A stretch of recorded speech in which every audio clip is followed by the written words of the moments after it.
हर हर महादेव। साथियों चलिए आज मैं आपको दिखाती हूँ विश्व की सबसे बड़ी मूर्ति जिसकी ऊंचाई है 365 फीट और यहाँ पर बहुत ही सुंदर चीज़ होती है, वो होता है लाइट शो। तो आज आपको पूरा लाइट शो दिखाऊंगी, वीडियो में अंत तक जरूर बने रहना, चैनल को जरूर सब्सक्राइब कर देना।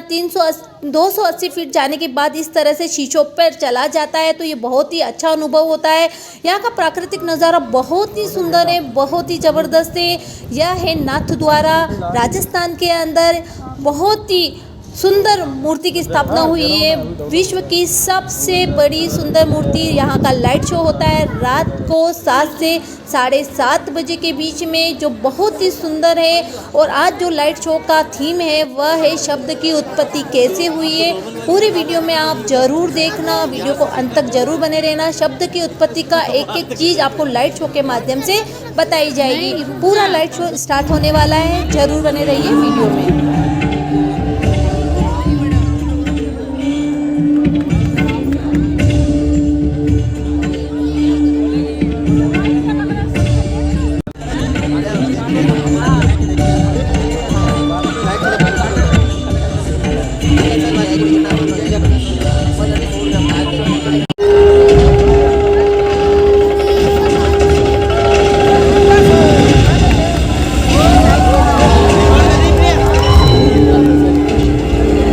वंदे बौद्धमयं नित्यं गुरुं शंकररूपिणं यमाश्रितो हि वक्रोऽपि चन्द्रः सर्वत्र वन्द्यते।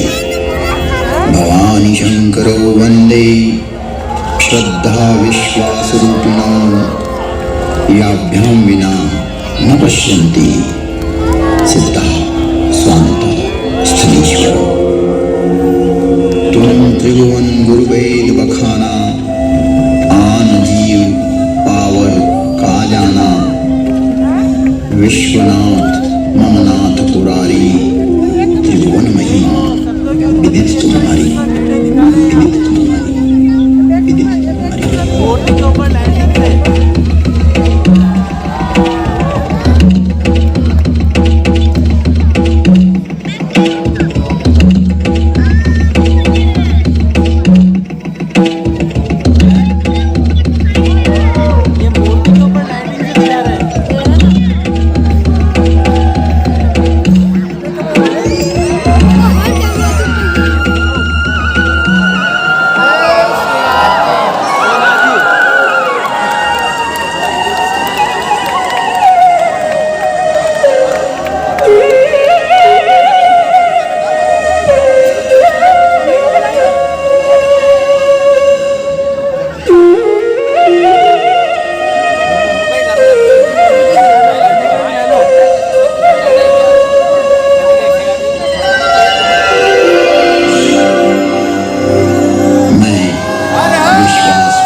सर्वव्यापी मेरा संपूर्ण विश्व में वास है, क्योंकि मैं विश्वास हूँ, विश्वास, विश्वास।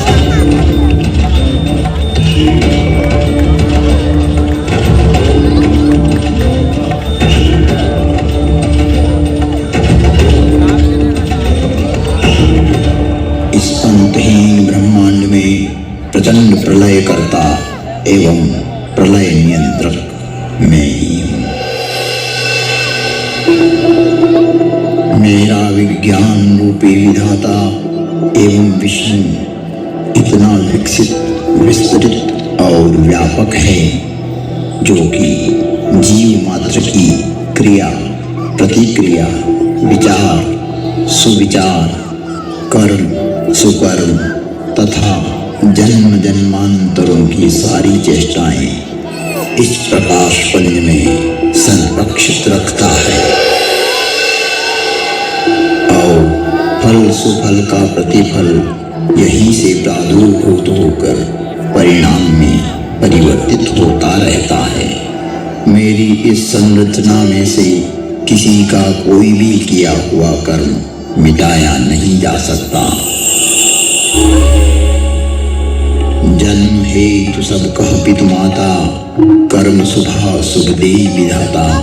जन्म का कारण तो माता पिता ही होते हैं, लेकिन शुभ और अशुभ कर्मों का फल तो विधाता रूपी विज्ञान ही देता है। यही है उद्भव, पालन एवं विलय की प्रक्रिया। इस ब्रह्मांड का संचालन मेरा ज्योति स्वरूप लिंग स्वतः ही संचालित करता रहता है। यहाँ एक स्पष्टता आवश्यक है कि पुरुष नपुंसक नारी वा जीव चराचर कोई, सर्वभाव बन कपट तजी मोहि परम प्रिय सोई।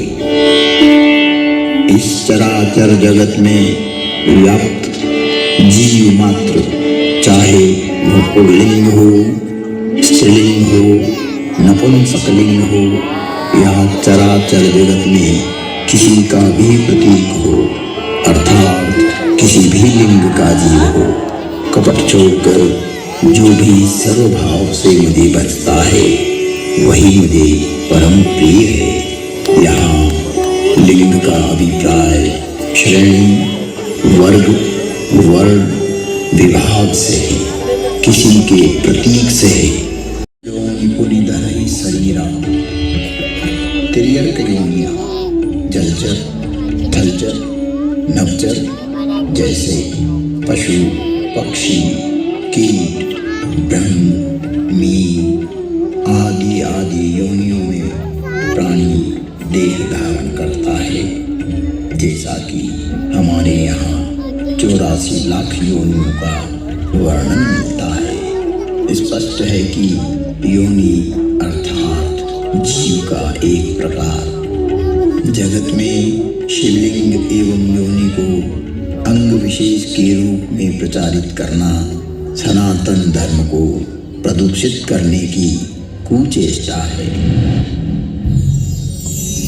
शिवलिंग एक ज्योति का स्वरूप है। आज भी शिव के 12 स्थान ऐसे ही जिन्हें ज्योतिर्लिंग ही कहा जाता है। जो प्रतीक यहाँ प्रदर्शित किया जा रहा है यह है शिवलिंग, और अंतरिक्ष में चारों तरफ घूमती हुई वो सारी योनियां हैं। यह है मूल स्वरूप जो यहाँ उद्घाटित किया गया, ताकि जगत में व्याप्त भ्रांतियां दूर हों। शिव में विश्वास, उनकी व्यापकता एवं विराटता ही शिव के प्रकाश पुंज की संज्ञा है। अर्थात शिवलिंग शिव की पहचान का द्योतक है, एक चिन्ह है, एक प्रतीक है। ये है शिव द्वार में प्रवेश करने का प्रथम अक्षर।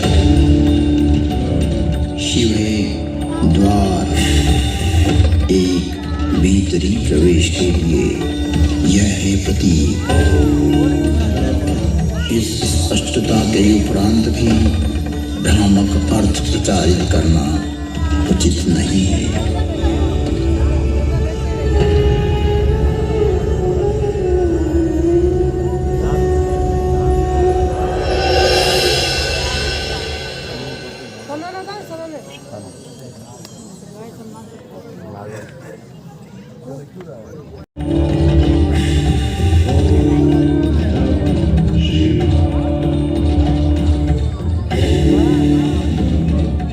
तो आइए प्रवेश करते हैं एक कालातीत कथा में, जिसकी काल गणना असंभव है। घटना युगों पहले की है कि जब अनेक अंतरिक्षों में अनेक ग्रहों पर उद्भव, पालन और संहार हो रहा था। अर्थात कई सारी सृष्टियों का प्रादुर्भाव और विलय हो रहा था। कई वहाँ की सभ्यताएं विकसित हो रही थी तो कोई नष्ट हो रही थी, और वर्तमान में भी यही क्रम अनंत कालों से चल रहा है। और अनंत कल्प कल्पांतरों तक चलता ही रहेगा। यह अंतहीन क्रम है, परंतु यह घटना इस पृथ्वी नामक ग्रह की है कि जब यहाँ सब कुछ निशब्द था, समस्त पृथ्वी जल आप्लावित थी, तभी भगवान विष्णु ने वराह रूप धारण कर पृथ्वी के कुछ भाग को जल से बाहर निकाला, जिससे कालांतर में इस पृथ्वी पर जीव पनपने लगा और एक बड़ी काल गणना के बाद यहाँ मानव पैदा हुआ। किंतु उसे किसी प्रकार का बोध नहीं था, किसी भी प्रकार की अभिव्यक्ति की समझ नहीं थी। ना तो उस समय शब्द था, ना कोई वर्णाक्षर। चराचर जीव जगत अपने अपने समूह में एक मूक दृष्टि से एक दूसरे को निहारते थे, लेकिन कुछ भी अभिव्यक्ति नहीं कर सकते थे। चारों तरफ इस पृथ्वी पर सन्नाटा ही सन्नाटा था। यह पृथ्वी निशब्द थी। ऐसे कई युग बीत गए कि अचानक ब्रह्मा को विचार आया कि प्रकृति है, लेकिन शब्द की उत्पत्ति कौन करेगा? बिना वाणी अभिव्यक्ति कैसे हो पाएगी? जब ब्रह्मा और विष्णु को प्रेरणा हुई कि देवों के देव महादेव ही इस सृष्टि में शब्द की स्थापना कर सकते हैं, शब्द ब्रह्म का दान दे सकते हैं,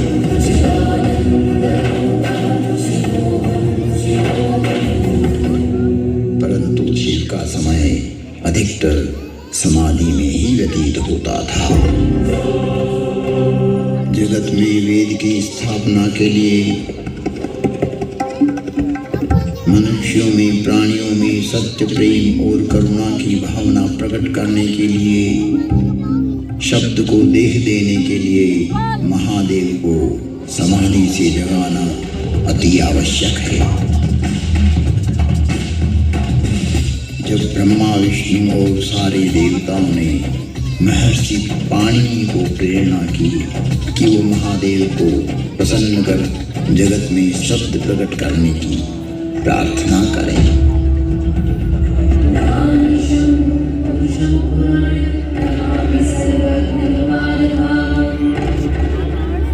महर्षि पाणिनि की निष्प्रिय एवं जगत कल्याण की भावना से की गई तपस्या ने भगवान शिव की समाधि में विघ्न डाला।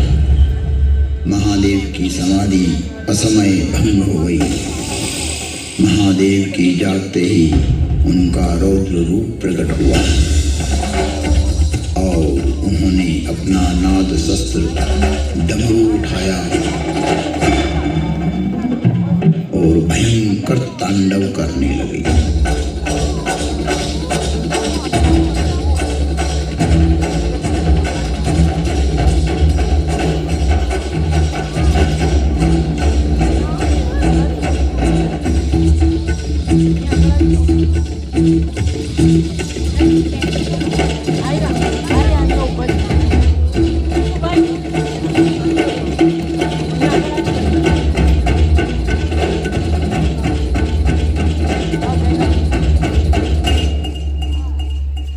इतना भयंकर तांडव किया, इतना भयंकर तांडव किया कि पृथ्वी हिलने लगी, आकाश में बिजलियां कौंधने लगी। पृथ्वी को हिलते देख ब्रह्मा ने सोचा, कहीं प्रलय की वेला तो नहीं आ गई। चारों तरफ समुद्र में उफान आ रहा था। हवाएं चक्रवात का रूप लेकर आकाश की ओर बढ़ रही थी। पूरी पृथ्वी अपनी दूरी पर ऐसे डोलने लगी मानो पृथ्वी समुद्र पर तैर रही हो। तब महादेव ने अपना डमरू बजाया और असमय समाधि में हुए विघ्न के कारण भयंकर तांडव करते हुए मानो अपने इस नाद से संसार को बधिर कर देंगे, इस सृष्टि को समाप्त कर देंगे और उसकी तीव्रता को प्रकट करते हुए प्रचंड एवं भीषण घनघोर ध्वनियां पैदा करते हुए नाद शस्त्र डमरू बजाया। उग्र एवं महिमामय भयंकर डमरू नाद किया, जिससे प्राणी मात्र की श्रवण इंद्रियां लुप्त हो गई। नाद इतना भयावह था कि प्राणी मात्र के कर्ण भेद हो गए। कुछ काल के लिए यह स्थिति बन गई। महादेव तांडव करते हुए अपने उग्र नाद वाद्य से कुछ ऐसी शाब्दिक रचना की जो आज इस भूमंडल पर शब्द और श्रवण का कारण है, जिसे महर्षि पाणिनि ने अवरुद्ध हुई अपनी श्रवण इंद्रियां पुनः जागृत होने पर शब्दों में पिरोया। जगत कल्याण के लिए महादेव की प्रेरणा से नाद वाद्य से निकली हुई ध्वनियां जो आज इस संसार में व्याप्त है। इस भूमंडल पर कोई भी व्यक्ति किसी भी भाषा में अपनी अभिव्यक्ति करता हो, उसका उद्गम स्रोत महादेव का डमरू ही है। और वो डमरू इस प्रकार बोला, ऐं ऋ ऋ ऐं ऐऔ हयवरट लम यमगणनम जभय गणदश जब गणदश खपचटत चटतव कपय शशशर हल।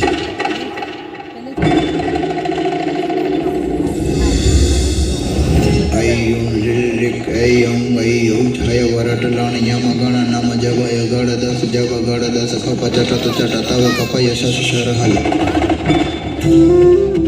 यह था शिव का नाद शस्त्र से उत्पन्न हुआ शब्द व्याकरण। इससे शब्द की संरचना हुई और डमरू ने जिस प्रकार ये 14 शिव सूत्र परमात्मा शिव ने जगत को दिए, वो आज सभी की अभिव्यक्ति का कारण है। इति माहेश्वराणि सूत्राणि अनादि संज्ञार्थानि ऐसा मंत्या इतः हकारादि स्वकार उच्चारणार्थ लण्मध्ये तत्संज्ञकः हलन्त्यम अदर्शनम रूप तस्य रूप आदिरन्तेन सहिता उकालो जस्वदीर्घप्लुत आदि संज्ञां उच्चैर्दात्तः निच्चैर्दात्तः समाहारः स्वरितः मुखनासिका वचनोनुनासिकः तुल्यस्य प्रयत्नं सवर्णं ऋवर्णयो मिथ सावर्णिवाच्यम् अनुदित सवर्णस्य चाप्रत्यय परः सन्निकर्षः संहिता फलोनंतरा संयोग सुक्तिगंतम पदम तदुपरांत अत्संधि हल संधि विसर्ग संधि अदंत पुरलिंगा अदंत स्त्रीलिंगा अदनंत पुरलिंगा हलंत पुरलिंगा हलंत स्त्रीलिंगा हलंत नपुंसकलिंगा अव्यानि द्वादय अदादय जुहोत्यादय दिवादय स्वादय तुदादय रुदादय तनादय क्रियादय चुरादय पूर्व कृदंतम कृदंते गुणादय उत्तर कृदंतम विभक्ति अर्थाः केवल समासः अव्ययी भाव तत्पुरुषः बहुव्रीहि द्वंद्वः समासान्ताः साधारण तद्वित प्रत्ययाः। शिव के नाद तांडव के बाद संज्ञा संधि ओष्ठ जिह्वा कंठ नासिका पुरलिंग स्त्रीलिंग नपुंसकलिंग आदि आदि वर्णों की उत्पत्ति के स्थान तय हुए। वाणी में व्यापकता आई, वाणी की श्रेणियां निर्धारित हुई, वर्ण का लिंग तय हुआ। मुख और नासिका से एक साथ उच्चारित होने वाले वर्णों की उत्पत्ति हुई। जो लघु सिद्धांत कौमुदी में संक्षिप्त रूप से वर्णित है, जिसका विस्तार सिद्धांत कौमुदी में प्रतिपादित हुआ है, जिसे हम अल्प समय में अभिव्यक्त नहीं कर सकते। शिव के निनाद तांडव के उपरांत महर्षि पाणिनि ने शब्द की रचना की और अक्षर को रूप देने के लिए प्रथम प्रार्थना की। नत्वा सरस्वतीं देवीं शुद्धां गुण्यां करोम्यहं पाणिनीय प्रवेशाय लघु सिद्धांत कौमुदी। महर्षि पाणिनि ने विनय कर लघु सिद्धांत कौमुदी की रचना की, जो आज इस जगत में सर्व भाषाओं का मूल है, जो कि सनातन है, शाश्वत है। नृत्यावसाने नटराजराजः ननादडक्वां नवपञ्चवारम् उद्वर्तु कामाद् सनकादिसिद्धैः एतद्विमर्शे शिवशत्रुदानम्। तुम त्रिभुवन गुरुवेद बखाना, आन जीव पावर का जाना। विश्वनाथ ममनाथ पुरारी, त्रिभुवन महिमा विदित